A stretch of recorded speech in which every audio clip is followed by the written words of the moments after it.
All right, welcome to Absolute Wonder Woman issue 7. So, last time Hades grabbed Cersei and was like, "Hey, I stole your mom. You have to get her back."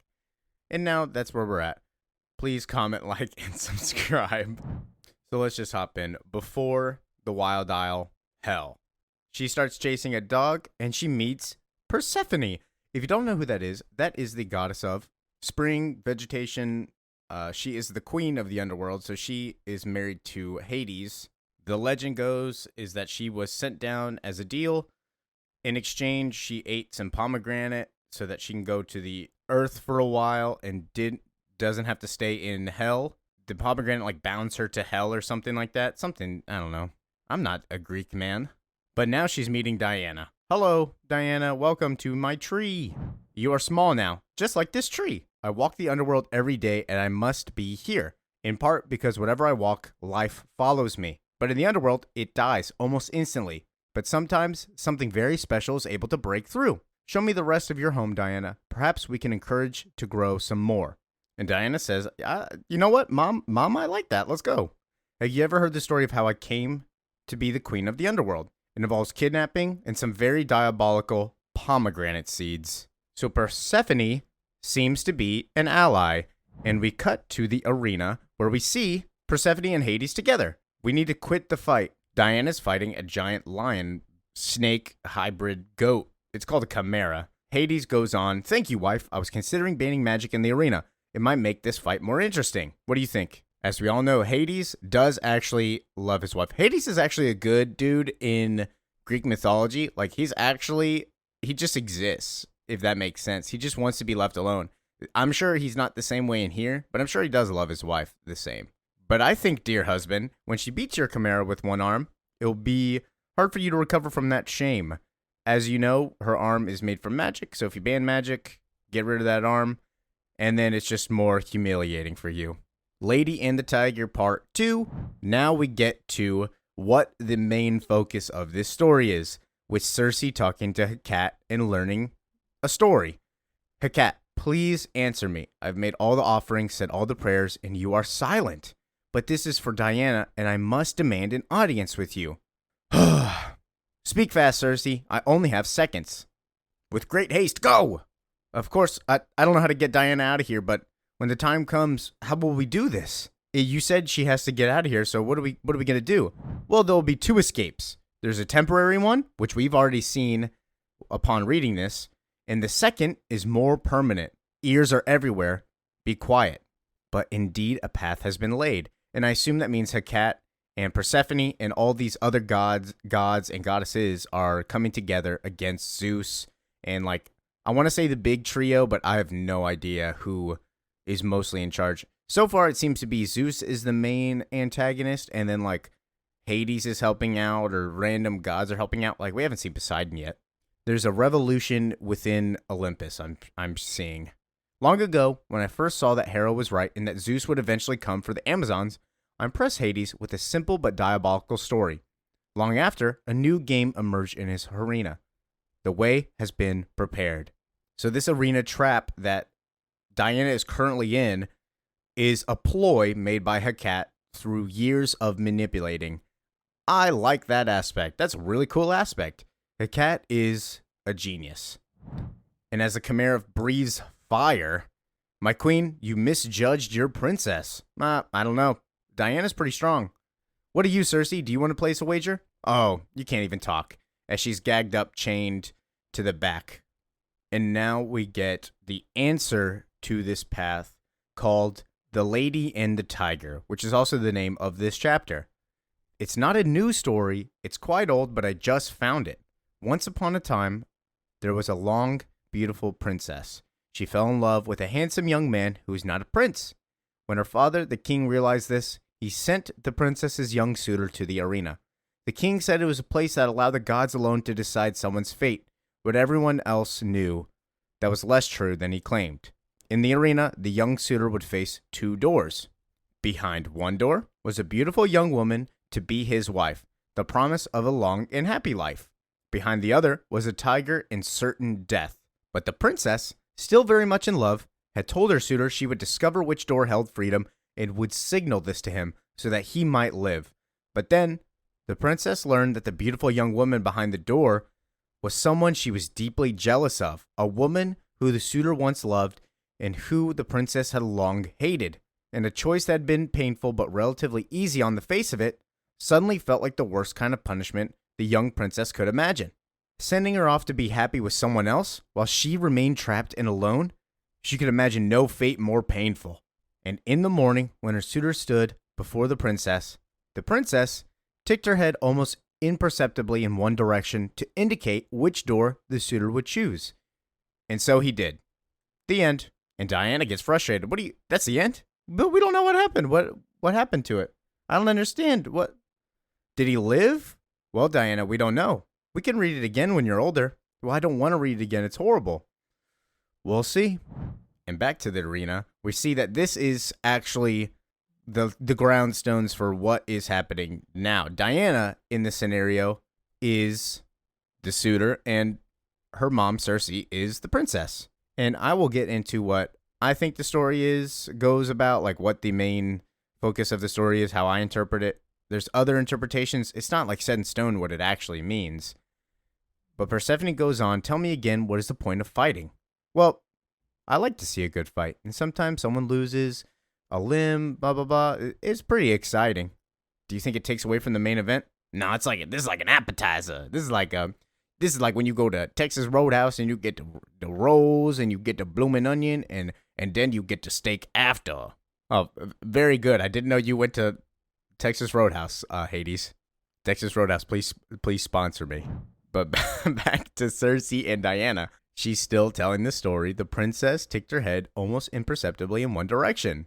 And so he did. But I still don't understand it. It's okay, you'll understand it eventually.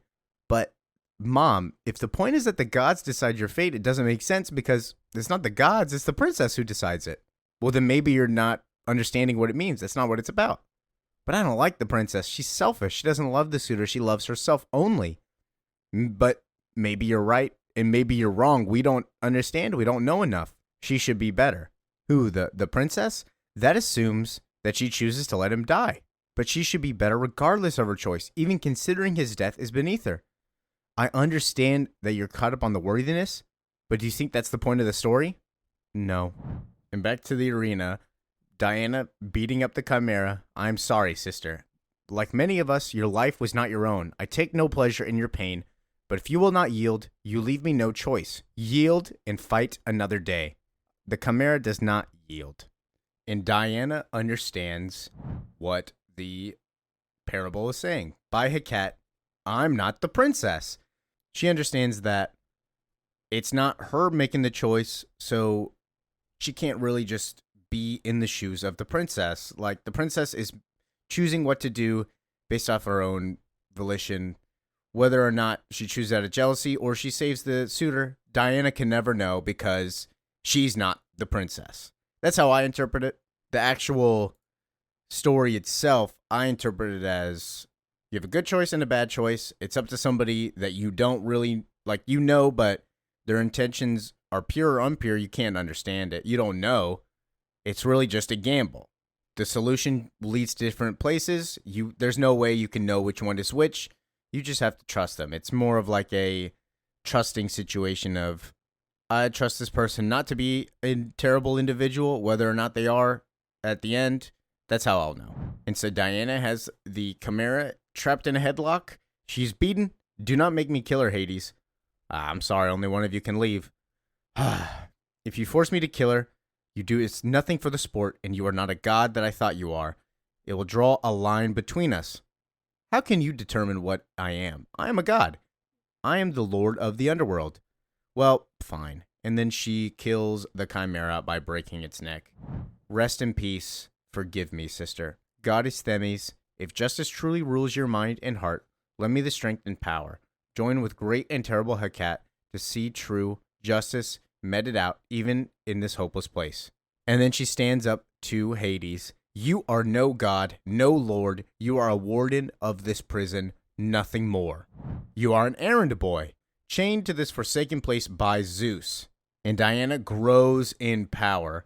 I am so powerful because keeping me here is unjust. It is shameful, and everyone who knows of it knows the truth of its injustice. It demands reckoning. But your reckoning is not today, Warden. No, your time will come. And in the meantime, I believe we have a game to finish. A question of two doors. And Hades gives the choice. Pick a door, princess, so that I no longer have to look at your insolent face. Behind one door is certain death. Behind the other is freedom.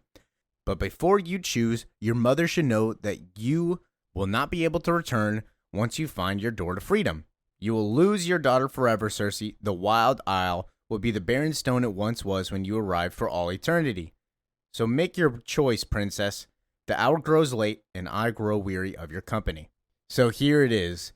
Diana is the suitor, and Cersei's the princess. Cersei tells Diana which door it is, and she understands that Cersei is the princess in the role of, instead of jealousy, there being a woman, it's freedom and she never gets to see her daughter again. So where Diana thought the princess was a terrible individual for even thinking about it, Cersei's thinking about it because one leads her to die and the other one leaves her to never see her again. But the suitor has to just trust the princess that she's telling her the right door. And Diana opens up one of the doors. Thank you for trusting me, mother. And she comes back. What are you doing? You won your freedom. You gotta leave. About that. Seems I had some occasion some time ago to eat a diabolical pomegranate seed from your wife. She gave it to me. And then Hades looks at Persephone. What the fuck? I've done nothing but feed her one of your treasured seeds. 1 month in the underworld per year for every seed eaten. I, of course, learned that rule the hard way. Diana learned it in love and was given the choice. She didn't blink at the sacrifice more than I. So Diana may and must return to the underworld for 1 month every year, unless you'd like to break the rules of those seeds. You'll have your win. You'll have your lose, your bride. So you gotta make a choice, husband. And Hades, being a good husband, says, well, fine. It's not finished, princess, but you've made a grave miscalculation and a motivated enemy. And Diana takes Cersei back. All this time I thought I was teaching you how to beat the arena, when really you were teaching me. You were teaching each other. As there's always been and always will be. It's poetic how they desired to punish me, to hold me down, to make me disappear, and instead they gave me a mother that knew all the secrets of the world and taught them to me. I cannot stay. If I touch the Wild Isle, I have to stay for a month. I'll send you a message soon as I build the city, Hirion in the Gateway City, as we planned. I fought and beat the Tetracide, mother. And do you know how I won? Your lasso. It was the answer and it saved everyone, including me. In the cat's name, farewell, mother. And then Diana leaves. We're going to start the maze. And let me just say, this has probably been my favorite issue. I love this one. It's so good. The art is amazing. The art reverts back to the first 5 issues, which I'm also okay with because the art for both of them has been beautiful. Usually, either the art is really good and the story's terrible, or they're both mediocre, or the story's really good and the art's bad. But we have both here. Oh, so good. So thank you for commenting, liking, and subscribing.